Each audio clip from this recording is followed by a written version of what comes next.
सृष्टिकर्ता या मर्यादा के भक्षक। जब बनाने वाले की नीयत ही बिगड़ जाए तो महादेव को संहारक बनना ही पड़ता है।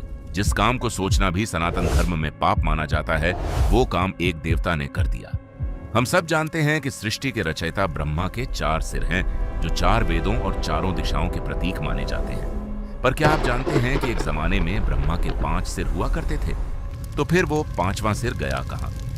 इस सवाल का जवाब एक ऐसी कहानी में छिपा है जिसमें मोह है, मर्यादा का टूटना है और महादेव का वो भयंकर गुस्सा है जो सृष्टि को हिला सकता है। ये कहानी है ब्रह्मा के उस पाप की जिसकी सजा देने के लिए खुद महादेव को आगे आना पड़ा। तो चलिए आज पुराणों के उस पन्ने को पलटते हैं और जानते हैं इस पूरी कहानी का रहस्य। कहानी शुरू होती है सृष्टि के आरंभ से। पुराणों के अनुसार जब कुछ नहीं था तब आदिशक्ति से त्रिदेव यानी ब्रह्मा, विष्णु और महेश प्रकट हुए। विष्णु जी को दुनिया चलाने का, शिव को संहार का और ब्रह्मा को सृष्टि बनाने का काम मिला। ब्रह्मा जी ने सबसे पहले अपने मानस पुत्रों को बनाया, लेकिन उनसे दुनिया आगे नहीं बढ़ पाई। तब ब्रह्मा ने अपने ही शरीर के 2 टुकड़े किए, एक से बने मनु और दूसरे से बनी शत्रुपा। कहते हैं शत्रुपा इतनी ज्यादा सुंदर थीं कि उनकी खूबसूरती पर देवता भी अपना दिल हार बैठते थे। शास्त्रों में शत्रुपा को ही धरती की पहली महिला कहा गया है।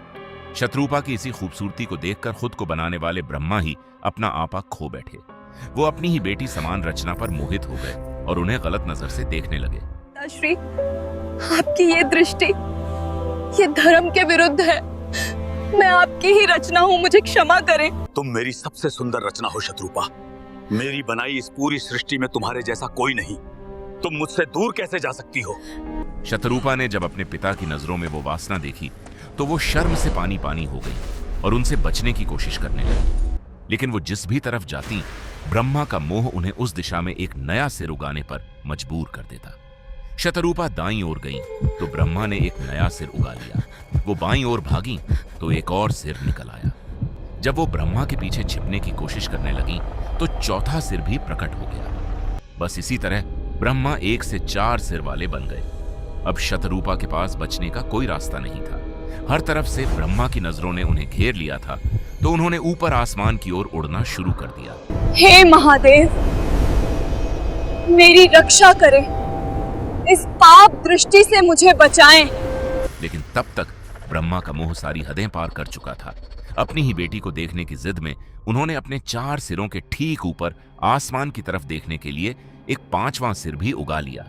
ये सृष्टि के नियमों के खिलाफ एक भयंकर पाप था। एक पिता, एक बनाने वाला अपनी ही बेटी के लिए ऐसी भावना रखे, यह अधर्म की सबसे ऊंची सीढ़ी थी। ब्रह्मा का वो 5वां सिर असल में उनके घमंड और उनकी हवस का प्रतीक बन चुका था। कैलाश पर बैठे महादेव ब्रह्मा की ये सारी हरकतें देख रहे थे। वो देख रहे थे कि कैसे सृष्टि का संतुलन बिगड़ रहा है, कैसे बनाने वाला ही बिगाड़ने वाला बन रहा है। ये देखकर महादेव का गुस्सा 7वें आसमान पर पहुंच गया। ब्रह्मा, तुमने अपनी ही पुत्री पर वासना की दृष्टि डाली, सृष्टिकर्ता होकर विनाश का बीज बोया। ये मर्यादा का अंत है। आग से एक भयानक शक्ति ने जन्म लिया, जिन्हें हम आज काल भैरव के नाम से जानते हैं।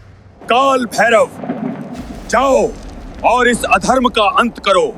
काट दो वो अहंकार का प्रतीक। काल भैरव ने पलक झपकते ही एक भयंकर गर्जना के साथ अपने नाखून के सिर्फ एक वार से ब्रह्मा के उस घमंडी और वासना से भरे 5वें सिर को धड़ से अलग कर दिया।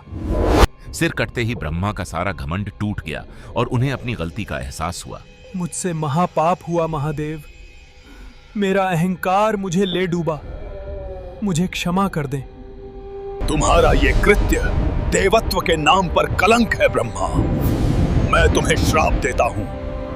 यही वजह है कि आज दुनिया में शिव और विष्णु के तो लाखों मंदिर हैं, पर ब्रह्मा का सिर्फ एक ही मशहूर मंदिर है, राजस्थान के पुष्कर में।